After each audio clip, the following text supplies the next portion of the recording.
سلام، با جلسه 16 هم از آموزش HTML در خدمتتونیم. فایل جلسات قبل رو بالا قرار میدیم. توی پلیلیست رو هم میتونید تماشا کنید. بریم برای آموزش.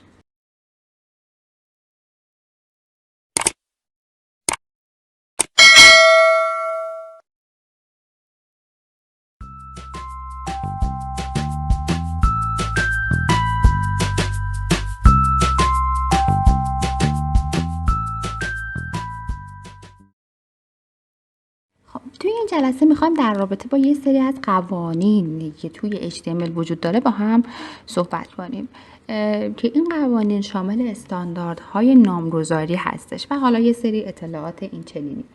این که المان ها باید با حرف کوچیک باشن. مثلا یعنی چی؟ یعنی شما نمیتونید بیاید این تگ پی رو به این صورت بنویسید. این غلطه، این خطاه. اینجوری نمیتونید. همه باید با حروف کوچیک باشه.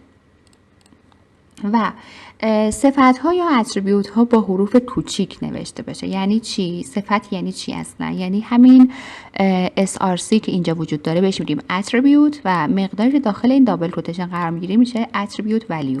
این رو نمیتونید با حروف بزرگ بنویسید، باید با حروف کوچیک باشه.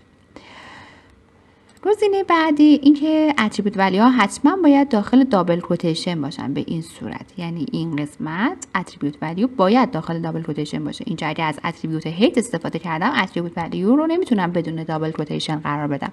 باید حتما داخل دابل کوتیشن باشه.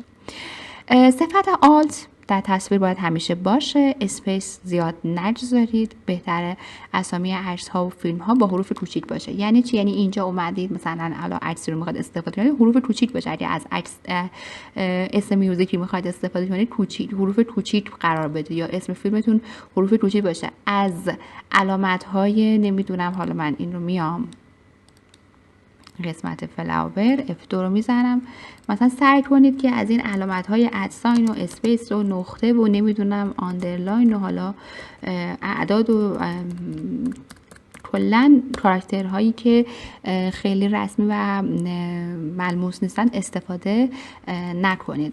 یه اسم ساده ای رو انتخاب کنید و ترجیحاً حروف کوچیک باشه و از اون استفاده کنید. این یه سری از قواعد نامگذاری هستش که باید توی HTML رعایت کنید. اگر رعایت نکنید براتون خطا برمیگردونه و حالا شاید نتیجه هم بهتون بده، ولی استاندارد نیست و اصولی نیست. مرسی که نگاهمون کردید. خدا نگهدار.